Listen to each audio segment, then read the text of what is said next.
Well, in a previous review, I'd say about a week or two ago, probably about 2 weeks ago, I mentioned how Pschorr might be my favorite Oktoberfest Marzen. Well, let's see if Pschorr can be one of my favorite everyday drinking beers. Got here Pschorr Munich Gold. It says here traditional Munich lager that is filtered. 11.2 ounces, 5.5% alcohol by volume. Since 1417 through today, got a little paragraph. Pschorr is considered the special beer for heavenly day-to-day moments. Excuse me. We call it heaven in Bavaria, but you call it Pschorr. Very nice. I'm pretty sure this is a German Helles. I know it's German, but I'm pretty sure this is a Helles. Anyway, let's go ahead and crack her up. Like I said, I raved about Pschorr as a Marzen, or I raved about their Marzen, but let's see how just their regular old lager is. Their regular old, like I said, I'm pretty sure a Helles, just a golden light lager, or a lighter color lager, a pale lager. Munich Gold. Gold is correct. That is a very golden beer. You can definitely tell that this is, on the lighter side of beer, but at the same time, this ain't no Bud Light, Miller Lite, Coors Light. This ain't Budweiser. This ain't Miller High Life. This is not Pabst Blue Ribbon. This is a tad more darker than something like a Miller High Life or a PBR. Let's go ahead and take a whiff. By the way, decent little head there. Pillowy topped head, a little, got some texture to it. Looks nice, on the verge of rocky. Smell-wise, you got clean water. You got a little bit of a biscuity malt and a hint of a light grassiness. And when it comes to Euro lagers and, a German pale lager, you'll hear me mention a lot of the same things. And that's part of the style. But it comes down to certain beers do it just a little bit better. And you might drink one of the, 2 or 3 different types of the same German beer. Go, oh, those were all very good.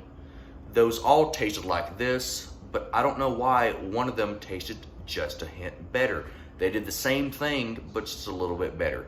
I guess it could be like, say if 2 wrestlers have a pile driver.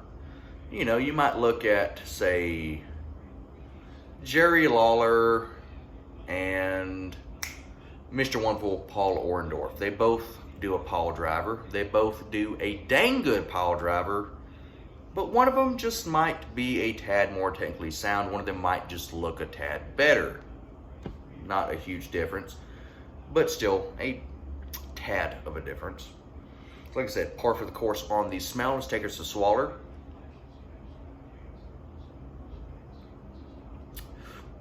Crisp, light, a tad hoppy on the back, and white kind of bread or a biscuity malt. Tastes like she smells. A damn chuggable beer, I can already tell you. This would be a liter beer if I ever saw one. Get me a big old beer stein or a big old dimpled mug, hold about a liter of beer, and I could chug a liter of this, no problem. If you're someone, I'm going to go ahead and light a cigarette, because I can already tell you, I don't need anything. I don't need to chug this, or really, not chug it, but I don't need to sip on it and really break it down to already tell you how it is. It is what it is. I'm just not trying to hide anything. Munchner red shorts, my go-to smoke. But like I said,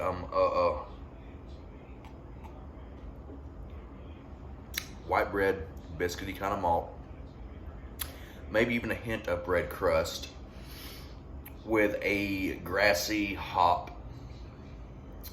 Just not incredibly, it's not punch in the face, it's not pungent, it's not incredibly noticeable. Say compared to your Bud Miller Coors, yes, it is more hoppy than that. Although we're looking at those beers probably anywhere from 12 to maybe 15 IBUs. It's a tad more hoppy. I would say this is on the verge. This might be 20 IBUs.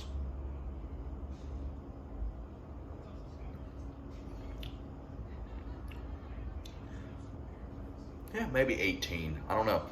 I don't know exactly, but it's a tad hoppier than your American Adjunct Lager, although similar in a way to your American Adjunct Lager, which American Adjunct Lagers, of course, stem from German lagers. You know, look at the names. You got, Anheuser-Busch. Although I think that was two dudes. Anyway, you have Frederick Miller, Adolphus Coors, or Adolphus Coors. Anyway, you got Pabst, Schlitz. These are all German names. American beer used to be, up until about 1850 to the turn of the 20th century, American beers before that point were, came from a primarily British influence.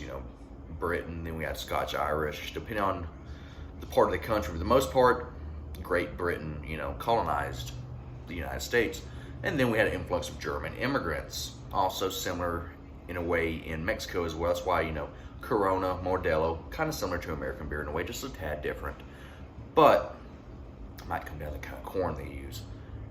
But, or like I said, around the 1850s to the turn of the century, a influx of German immigrants came in, especially in the Midwest. That's why you have, St. Louis for Budweiser, or for the Anheuser-Busch company. And then you have Milwaukee. You have, Schlitz, Pabst, Miller, stuff like that.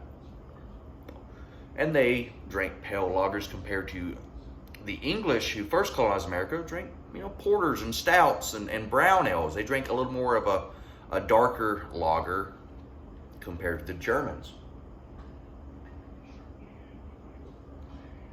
So because of that, I've noticed a lot of your American Adjunct Lager drinkers, like my friends, they drink, Busch, Budweiser. Logan only drinks Miller Lite. Cameron drinks a lot of Busch. Cameron drinks some Michelob Ultra. Cameron drinks a little bit of, I've gotten him out of his element a little bit to try a few things. But they don't necessarily like craft beer. But say if I bring a Euro lager, like I brought them Grolsch, that's not German, but I brought them Grolsch one time, similar style somewhat, they enjoyed it. And that's because, like I said, most American beers are based on Euro lagers, primarily German, Helleses.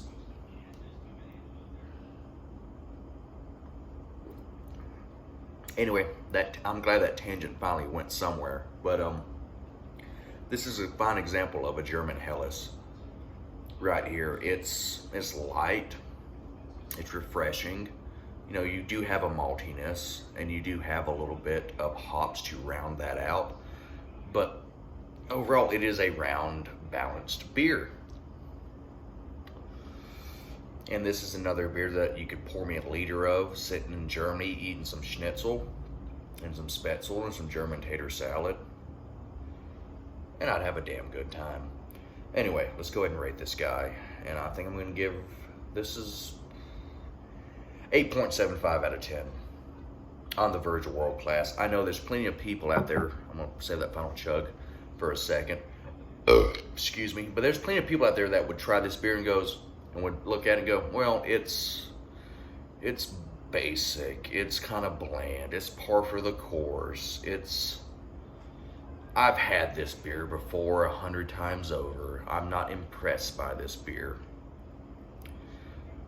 Well, maybe I'm just a simple guy. Maybe I'm easy to please. I don't know. But I drink this and I go, that is fantastic. That is really freaking good. Honestly, you hit me on the right day and you hand me a bottle of this and I chug it and I go, that's a 10 out of 10 anywhere. That is a main event anywhere in the country. This is a fantastic beer. But I'm trying to nitpick. So we're going to go 8.75. As far as the price too, I think like $9.99 a 6-pack, which is par for the course for a import beer. Overall, are you thirsty? Do you like beer? There's no off flavors. Everything's clean.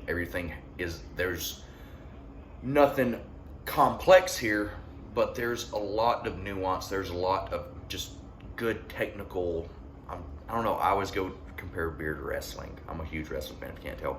It's technically sound. This is like a Bret Hart of beer. like, yeah, you might look at him and go, he ain't doing all kinds of back flips and, you know, swantons or whatever the hell and all that. No, he's just going to give you a fantastic match every time. You know what you're getting with Bret Hart. And you know what you're getting with Pschorr Munich Gold. A fantastic, well-balanced beer, 8 3/4 out of 10, and I have no issue giving it that. Make sure you're drinking good beer. Like, rate, subscribe if you care to.